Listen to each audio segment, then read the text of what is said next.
साल 1969 राष्ट्रपति चुनाव की मतगणना का दौर। पहले राउंड की गिनती खत्म होने के बाद कांग्रेस पार्टी का सिंडिकेट कहे जाने वाले कामराज गुट के नेता जहां एक ओर खुशियां मनाने में जुटे थे, वहीं दूसरी ओर प्रधानमंत्री श्रीमती इंदिरा गांधी अपने घर पर मौजूद रहकर अपना मनपसंद संगीत सुन रही थी। तभी अचानक एक खबर आती है। कामराज खेमे की खुशियां काफूर हो चुकी थी। इंदिरा गांधी अपने ही कांग्रेस पार्टी के राष्ट्रपति पद के अधिकृत उम्मीदवार नीलम संजीव रेड्डी को चुनाव हरवा चुकी थी और राष्ट्रपति पद के लिए जो व्यक्ति विजयी घोषित किए गए वह थे निर्दलीय प्रत्याशी के रूप में चुनाव मैदान में उतरे श्री बीबी गिरी। नमस्कार, मैं सूरज सिंह और आप देख रहे हैं हमारा YouTube चैनल जिसका नाम है सूरज सर की पाठशाला। वीडियो में आगे बढ़ने से पहले आपसे गुजारिश है कि अगर आपने अभी तक हमारा चैनल सब्सक्राइब नहीं किया है तो चैनल को सब्सक्राइब अवश्य कर लें।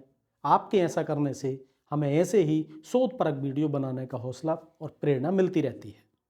तो आइए लौटते हैं अपने विषय पर।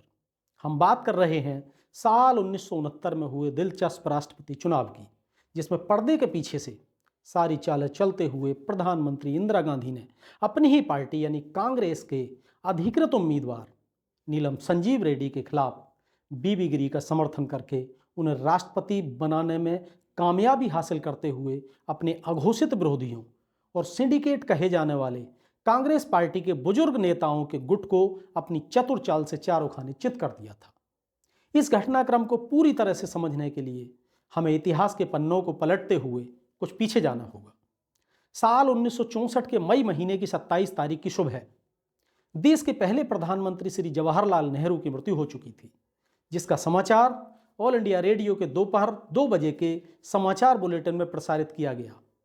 उसके 2 घंटे बाद ही तत्कालीन गृह मंत्री श्री गुलजारीलाल नंदा को देश का कार्यवाहक प्रधानमंत्री घोषित कर दिया गया और उसके बाद शुरू होती है नेहरू के उत्तराधिकारी की खोज। उत्तराधिकारी की खोज में जिस एक शख्स ने अहम भूमिका निभाई वह थे कांग्रेस पार्टी के तब के अध्यक्ष और तमिलनाडु राज्य से आने वाले कांग्रेसी नेता कुमार स्वामी कामराज, जिन्हें आम बोलचाल में के कामराज के नाम से जाना जाता है। जवाहरलाल नेहरू की मौत के अगले ही दिन यानी 28 मई से ही कामराज अपने मिशन पर लग गए। इसी दौरान मोरारजी देसाई ने प्रधानमंत्री पद पर अपना दावा पेश कर दिया, लेकिन कांग्रेस पार्टी के अंदर मोरारजी देसाई के नाम पर सहमति नहीं बन पाई।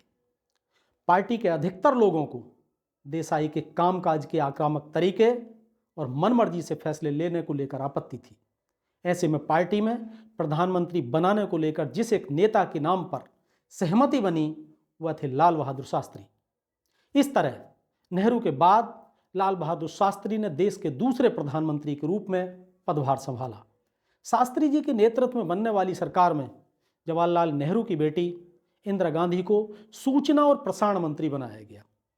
शास्त्री जी के प्रधानमंत्री बनने के बाद साल 1965 में पाकिस्तान ने भारत के ऊपर हमला कर दिया और ना चाहते हुए भी देश को पाकिस्तान के साथ युद्ध करना पड़ा। पाकिस्तान युद्ध हार गया। युद्ध के बाद पूर्व सोवियत संघ की मध्यस्थता से दोनों देशों के बीच ताशकंद में समझौते के लिए भारत से प्रधानमंत्री लाल बहादुर शास्त्री रूस के शहर ताशकंद पहुंचे। 10 जनवरी 1966 को समझौते पर दस्तखत करने वाले दिन की रात को ही ताशकंद में ही प्रधानमंत्री शास्त्री जी की असामयिक मृत्यु हो गई। शास्त्री जी की मृत्यु के बाद एक बार फिर से गुलजारीलाल नंदा को कार्यवाहक प्रधानमंत्री बनाया गया और के कामराज फिर से प्रधानमंत्री की खोज करने के काम में लग गए और इस बार ये खोज जाकर खत्म हुई जवाहरलाल नेहरू की 48 साल की बेटी इंदिरा गांधी पर। हालांकि मोरारजी देसाई इस बार भी प्रधानमंत्री पद पर अपना दावा ठोक चुके थे और इस बार बिल्कुल पीछे हटने को तैयार नहीं थे। कांग्रेस पार्टी के बुजुर्ग नेताओं का सिंडिकेट के नाम से मशहूर गुट, जिसमें बंगाल के अतुल्य घोष, महाराष्ट्र के के पाटिल, कर्नाटक के निजलिंगप्पा और तमिलनाडु से आने वाले स्वयं के कामराज शामिल थे। ये गुट इंदिरा गांधी को प्रधानमंत्री बनाने के पक्ष में था, लेकिन मोरारजी देसाई के पीछे ना हटने के कारण पार्टी के भीतर नेता चुनने को लेकर चुनाव तक की नौबत आ चुकी थी, जो कि तब की कांग्रेस पार्टी के लिए एक असामान्य बात थी। आखिरकार पार्टी के अंदर नेता का चुनाव हुआ और इंदिरा गांधी प्रधानमंत्री पद की विजयी दावेदार के रूप में उभर कर सामने आई। और उसके बाद साल 1969 के जनवरी महीने की 19 तारीख को इंदिरा गांधी प्रधानमंत्री पद पर आसीन होती हैं। श्रीमती इंदिरा गांधी को प्रधानमंत्री बनाने के पीछे कांग्रेस पार्टी के सिंडिकेट गुट के नेताओं को उस समय राम मनोहर लोहिया के शब्दों में गूंगी गुड़िया कही जाने वाली इंदिरा गांधी पर मोरारजी देसाई की अपेक्षा इस वजह से अधिक भरोसा था कि उनमें प्रशासनिक अनुभव की कमी थी और उनको आसानी से काबू किया जा सकता था। 19 जनवरी 1966 को प्रधानमंत्री बनने के बाद 6 महीने तक श्रीमती इंदिरा गांधी प्रधानमंत्री बिल्कुल वैसा ही करती रहीं जैसा कि सिंडिकेट गुट के नेताओं ने चाहा था। इसके बाद नेहरू के समय से ही उनके प्रति वफादार रहे नौकर साहब पीएन हक्सर की नज़दीकियां इंदिरा गांधी से बढ़ती चली गईं और हक्सर की सलाह पर ही इंदिरा गांधी ने देश में समाजवादी कार्यक्रमों को लागू करना शुरू कर दिया। इसी समय इंदिरा गांधी ने 10 सूत्रीय कार्यक्रमों को भी लागू किया। सिंडिकेट नेताओं का गुट इंदिरा गांधी की इन आर्थिक नीतियों को नापसंद करता था। इसी दौरान प्रधानमंत्री इंदिरा गांधी ने अमेरिका के दबाव में रुपए का अवमूल्यन करने के बाद बैंकों के राष्ट्रीयकरण की प्रक्रिया भी शुरू कर दी। साल 1967 में देश में चौथा आम चुनाव हुआ। ये चुनाव नेहरू के बिना कांग्रेस पार्टी का पहला चुनाव था। ये चुनाव कांग्रेस के लिए झटका साबित हुए। कांग्रेस पार्टी पहली बार 300 सीटों के भीतर सिमट गई। सिंडिकेट गुट के नेताओं की भी स्थिति काफ़ी कमजोर हो चुकी थी। के कामराज विरुद्धनगर सीट से डीएमके के एक छात्र नेता से चुनाव हार चुके थे। एसके पाटिल को बॉम्बे साउथ सीट से जॉर्ज फर्नांडिस ने चुनाव हरा दिया था। इंदिरा गांधी ने इस मौके को भुनाने की कोशिश की। तीसरे राष्ट्रपति डॉक्टर जाकिर हुसैन के चुनाव के वक्त बतौर पार्टी अध्यक्ष के कामराज ने उनकी उम्मीदवार के खिलाफ काफ़ी अड़ंगेबाजी की थी। इसका नतीजा ये हुआ कि उन्हें पार्टी अध्यक्ष की अपनी कुर्सी गंवानी पड़ी।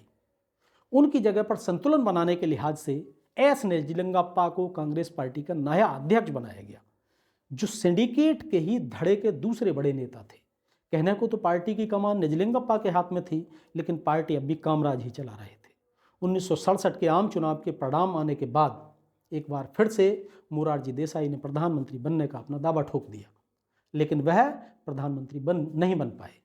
पार्टी नेताओं के बीच हुए एक समझौते के तहत मोरारजी देसाई को वित्त मंत्री और उप प्रधानमंत्री पद से ही संतोष करना पड़ा और प्रधानमंत्री बनी श्रीमती इंदिरा गांधी। ऐसा पहली बार हो रहा था। सरदार वल्लभ भाई पटेल की मृत्यु के बाद किसी को उप प्रधानमंत्री बनाया गया। इंदिरा गांधी द्वारा किए गए रुपए के अवमूल्यन और लागू किए गए 10 सूत्रीय कार्यक्रम, जिसमें बैंकों के राष्ट्रीयकरण और राजा महाराजा और नवाबों को मिलने वाले प्रीवी पर्स की समाप्ति जैसे आर्थिक नीतियों की वजह से इंदिरा गांधी कांग्रेस संगठन यानी सिंडिकेट गुट के नेताओं और मोरारजी देसाई की ओर से मिल रही चुनौतियों से निपटने का फैसला कर चुकी थी। और ये मौका उनको तब मिला जब राष्ट्रपति डॉक्टर जाकिर हुसैन की उनके पद पर रहते हुए मृत्यु हो गई। इस समय तक के कामराज के स्थान पर सिंडिकेट गुट के दूसरे नेता कर्नाटक से आने वाले एस निजलिंगप्पा कांग्रेस पार्टी के अध्यक्ष बन चुके थे। एक बार फिर से देश के सामने राष्ट्रपति का चुनाव था और सामने था कांग्रेस पार्टी के अंदर का आपसी घमासान। सिंडिकेट गुट अपने ही बीच के एक नेता नीलम संजीव रेड्डी का नाम राष्ट्रपति पद के लिए तय कर चुका था, जबकि प्रधानमंत्री इंदिरा गांधी तब के उपराष्ट्रपति श्री बीबी गिरी को राष्ट्रपति बनवाना चाहती थी। 10 जुलाई 1969 को बेंगलुरु में राष्ट्रपति पद का उम्मीदवार तय करने के लिए कांग्रेस पार्टी की बैठक बुलाई गई। जाने माने इतिहासकार रामचंद्र गुहा ने अपनी किताब इंडिया आफ्टर नेहरू में इस बात का उल्लेख किया है कि इस बैठक के लिए रवाना होने से पहले नौकरशाह और इंदिरा गांधी के सचिव रहे पीएन हक्सर ने उनसे कहा था, सिंडिकेट गुट को पराजित करने का यह सबसे अच्छा मौका है। बंगलौर बैठक में इंदिरा गांधी ने नीलम संजीव रेड्डी की उम्मीदवारी का विरोध करते हुए जगजीवन राम को राष्ट्रपति बनाने का प्रस्ताव पेश किया। ये वर्ष महात्मा गांधी का जन्म शताब्दी वर्ष था, इसलिए एक दलित नेता को राष्ट्रपति बनाकर कांग्रेस पार्टी दलित वोटों पर अपनी पकड़ मजबूत करना चाहती थी। लेकिन इंदिरा गांधी द्वारा पेश किया गया प्रस्ताव कांग्रेस वर्किंग कमेटी में 4 के मुकाबले 2 वोट से गिर गया। लेकिन के कामराज इससे पहले एक बड़ी भूल कर चुके थे, जो उनकी नज़र में एक मास्टर स्ट्रोक था। वह इंदिरा गांधी को राष्ट्रपति बनने की पेशकश कर चुके थे। इंदिरा गांधी समझ गईं कि सिंडिकेट उनका पत्ता काटने में लगा हुआ है। इस बैठक के बाद इंदिरा गांधी ने दिल्ली पहुंचकर सबसे पहले मोरारजी देसाई को वित्त मंत्री पद से हटा दिया। मोरारजी देसाई को पद से हटाने के बाद इंदिरा गांधी ने एक अध्यादेश के जरिए 14 निजी बैंकों का राष्ट्रीयकरण कर दिया। इस समय इंदिरा गांधी कांग्रेस पार्टी के अंदर अपना वर्चस्व कायम करने में लगी हुई थी। बैंकों के राष्ट्रीयकरण के उनकी सरकार के आदेश को सुप्रीम कोर्ट में चुनौती दी गई, जिसे कोर्ट ने मंजूर करते हुए बैंकों के राष्ट्रीयकरण के सरकार के फैसले को अवैध करार दे दिया। इसके बाद इंदिरा गांधी ने एक दूसरा अध्यादेश लाकर सुप्रीम कोर्ट के आदेश को निष्प्रभावी कर दिया। उस समय कायम परंपरा के अनुसार राष्ट्रपति की कुर्सी के लिए उपराष्ट्रपति ही सबसे उपयुक्त और मजबूत उम्मीदवार होता था। पहली बार इस परंपरा को तोड़ते हुए कांग्रेस पार्टी के सिंडिकेट गुट ने राष्ट्रपति पद के लिए उपराष्ट्रपति बीबी गिरी को दरकिनार करके एक अन्य नेता नीलम संजीव रेड्डी को कांग्रेस पार्टी की ओर से राष्ट्रपति पद का अधिकृत उम्मीदवार घोषित किया था। इससे नाराज उपराष्ट्रपति श्री बीबी गिरी ने अपने पद से इस्तीफा दे दिया और राष्ट्रपति पद के निर्दलीय प्रत्याशी के तौर पर अपनी दावेदारी पेश कर दी। निर्दलीय प्रत्याशी श्री बीबी गिरी को विपक्षी दलों का भी समर्थन प्राप्त नहीं था, क्योंकि विपक्षी दलों में जनसंघ और स्वतंत्र पार्टी ने भारतीय रिजर्व बैंक के गवर्नर रह चुके सीडी देशमुख को अपना राष्ट्रपति पद का उम्मीदवार बनाया था। यहाँ स्वाभाविक रूप से ये सवाल उठता है कि आखिर बीबी गिरी एक निर्दलीय प्रत्याशी के तौर पर किसके सहारे चुनाव मैदान में उतरे। कहा तो यहाँ तक जाता है कि बीबी गिरी ने चुनाव मैदान में उतरने का फैसला प्रधानमंत्री इंदिरा गांधी की सहमति के बाद ही लिया था। हालांकि इस बात को जाहिरा तौर पर लोगों के सामने नहीं लाया गया, लेकिन इंदिरा गांधी द्वारा अपने समर्थक युवा सांसदों तक ये संदेश पहुंचा दिया गया था कि चुनाव में बीबी गिरी का समर्थन करना है। बावजूद इसके कांग्रेस पार्टी के अध्यक्ष एस निजलिंगप्पा ने इंदिरा गांधी पर दबाव डाला कि वो खुलकर नीलम संजीव रेड्डी की उम्मीदवारी का समर्थन करें, लेकिन इंदिरा गांधी ने ऐसा नहीं किया। इसकी प्रतिक्रिया में कांग्रेस पार्टी के अध्यक्ष और सिंडिकेट गुट के नेता एस निजलिंगप्पा ने जो किया, उसने मानो इंदिरा गांधी को अचानक एक ऐसा मौका दे दिया जिससे पूरी बाजी ही पलट गई। हुआ ये कि निजलिंगप्पा ने स्वतंत्र पार्टी और जनसंघ के नेताओं से मिलकर अपने प्रत्याशी नीलम संजीव रेड्डी के पक्ष में सेकंड प्रीफरेंस के वोट करने की अपील कर डाली। इससे विपक्ष को भी कांग्रेस के अंदर फूट डालने का एक मौका मिल गया। विपक्षी नेताओं ने इसे कांग्रेस पार्टी के आपसी फूट को और अधिक बढ़ाने के एक मौके की तरह इस्तेमाल करने के लिहाज से ये खबर इंदिरा गांधी तक पहुंचा दी।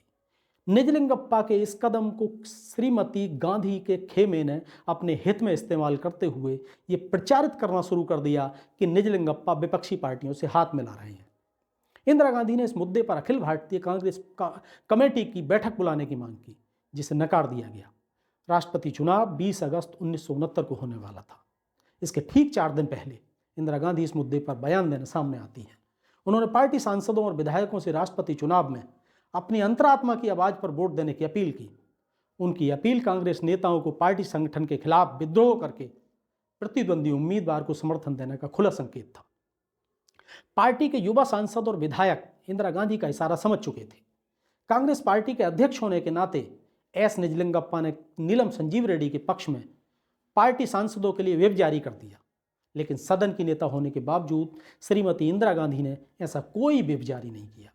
ऐसे में पार्टी अध्यक्ष निजलिंगप्पा के व्हिप का कोई मतलब नहीं बचा। 20 अगस्त 1969 को चुनाव होने के बाद जब वोटों की गिनती का काम शुरू हुआ तो चुनाव परिणाम बेहद चौंकाने वाले थे। निर्दलीय उम्मीदवार होने के बावजूद भी बीबी गिरी को उस समय के कांग्रेस शासित 12 राज्यों में से 11 राज्यों में बहुमत मिला, लेकिन फिर भी वे जीत के लिए निर्धारित कुल वोटों के 50% का आंकड़ा प्राप्त करने में कामयाब नहीं हो सके।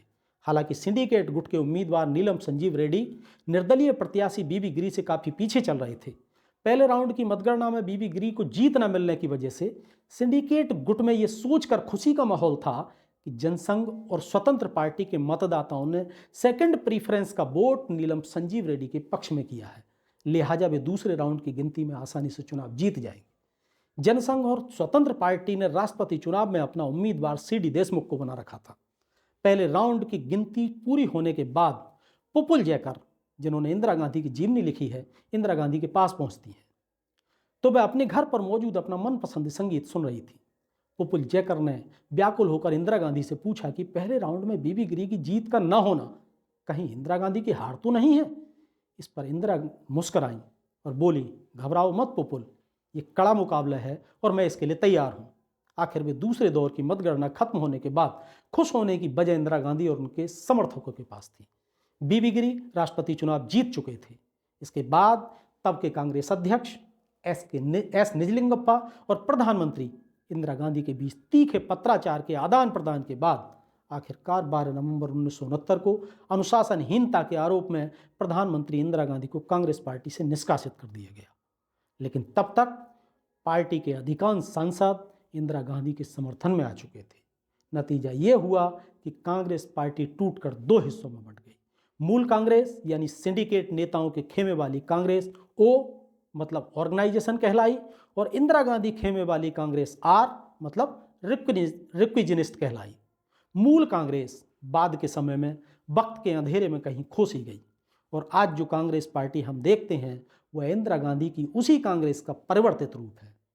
आपको ये वीडियो कैसा लगा हमें कमेंट करके ज़रूर बताएं। अगर वीडियो अच्छा लगा हो तो वीडियो को लाइक करें, शेयर करें, और यदि अभी तक आपने हमारे चैनल को सब्सक्राइब नहीं किया है तो चैनल को सब्सक्राइब करने के साथ ही घंटी के बटन को अवश्य दबाएं, ताकि आने वाले वीडियो की सूचना आपको तुरंत मिल जाए।